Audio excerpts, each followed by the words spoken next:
Okay guys, we're going to go ahead and explore a little bit more what it's really what's really going on with the whole area under the curve thing. We're going to discuss the fundamental theorem of calculus in integration, and which goes as follows. So we have the integral from a to b. A and b could be two numbers. It could be from 0, this could be from 0 to 2, or from 1 to 6, depending on your curve and the problem. So it could be anything. A to b are just numbers, boundaries. Uh, the, the integral from a to b of a function f of x times the widths is going to be given by the antiderivative, and this capital F, just like when we have, if I say that f is my function, and then f prime is a derivative. If I have a function f and then I have capital F, that's the antiderivative. So we're working backwards. So instead of reducing a dimension, we're kind of augmenting one. So the antiderivative. And I'm going to give you one example. So let's say that f of x equals x squared. So f prime would be to x. And you've learned that before. Using the power rule, this just comes to the front.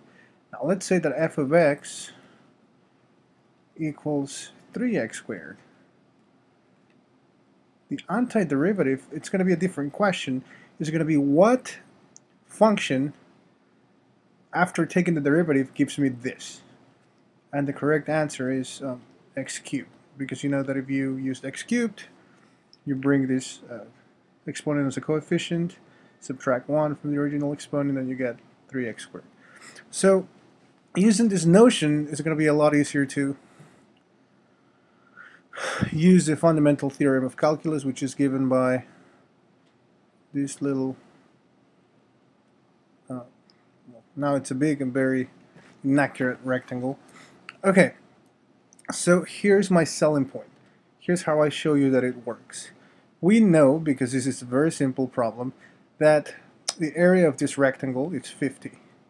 Why? Because we have a base of 10 and a height of 5, so we have 50 square units, right? Unit squared.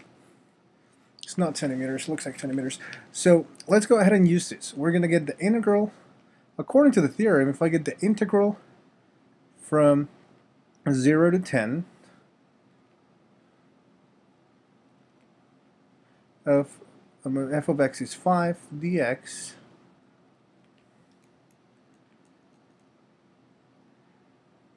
well, first of all, I have to find the antiderivative. I have to find a function f of x such that when I take the derivative of this, I get 5.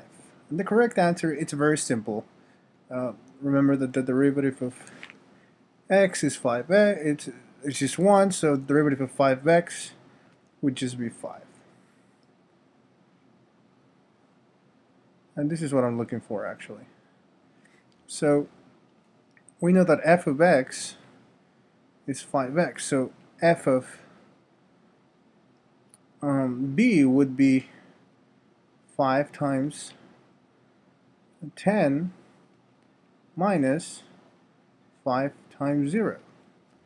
And you know, you simplify, you're going to get 50 minus 0, which is 50.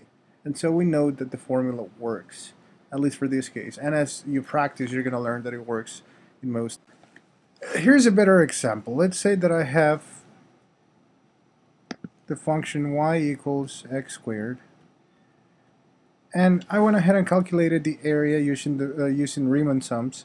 So using the right endpoint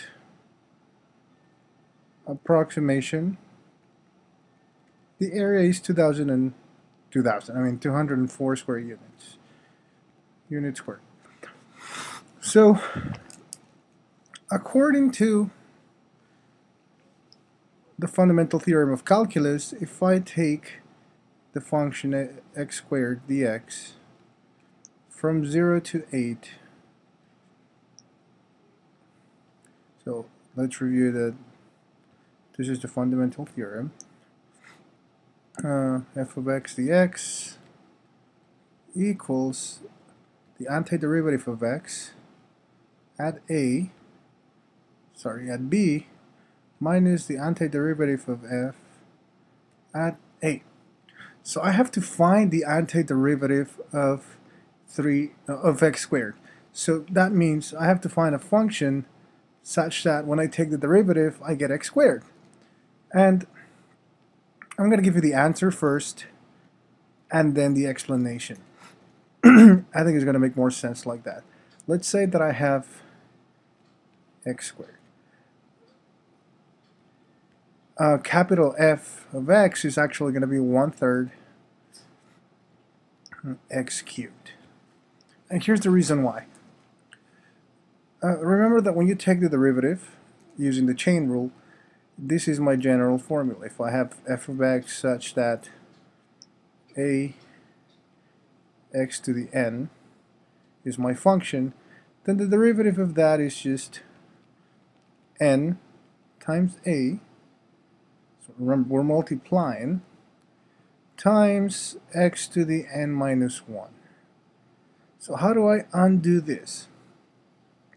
Because remember, n came down before I subtracted 1, right? So if I want to undo it, I have to add 1 to the exponent and divide by n plus 1. So what do I mean by that is, if I want to undo this and get that, I would have to do x to the n minus 1 plus 1, and I have this, and I'm going to go ahead and I have to divide by n, but more specifically I have to divide by n minus 1 plus 1. So this is the general formula, and I know it's kind of messy, but all this is, this funky looking thing, it's going to give me f of x. Because what am I going to get when I simplify? Negative 1 plus 1 is n divided by n times a x to the n. These cancel out, so I just have axn.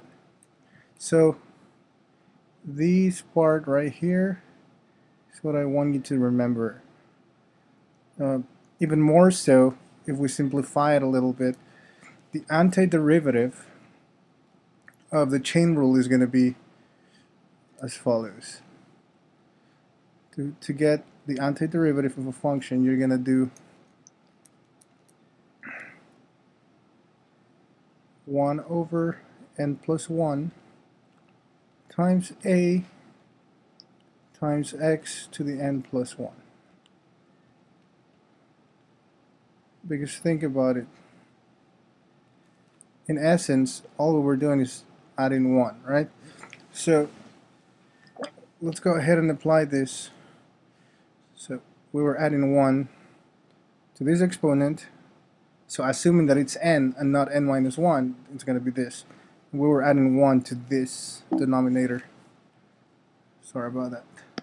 So applying it to x squared, what's the antiderivative of x squared? In other words, what's the integral of x squared? F prime of x is going to be, I didn't mean to do that. Anyway, it's going to be x to the 2 plus 1, and a in this case is 1, so I'm just going to leave it as 1, over 2 plus 1, because n is 2, so 2 plus 1 becomes that, and this becomes x cubed over 3. And you can check by taking the derivative, and it will in fact give you x squared. So let's go ahead and see how that's working out. I don't know how to undo what I did. Oh, maybe I do.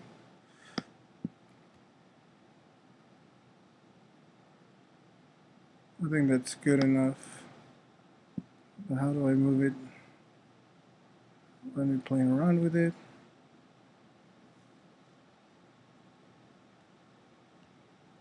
Okay, well, I guess that will have to do. Okay, so now that I found this, I'm gonna have to do. So I figured out that the antiderivative of x squared. So when f of x was x squared, the antiderivative was x to the third over 3. So with that said, I'm going to go ahead and plug in 8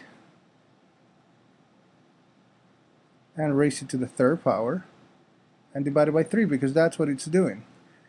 Then I'm going to subtract 0 to the third power divided by 3, and I'm going to get, well, this is going to go away. I'm going to get 64, so that's not 64, 64 times 8, which is 512 divided by 3, which is 170.6.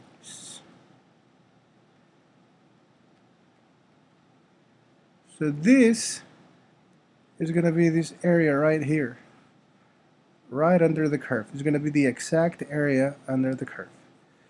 So notice that my approximation was way off.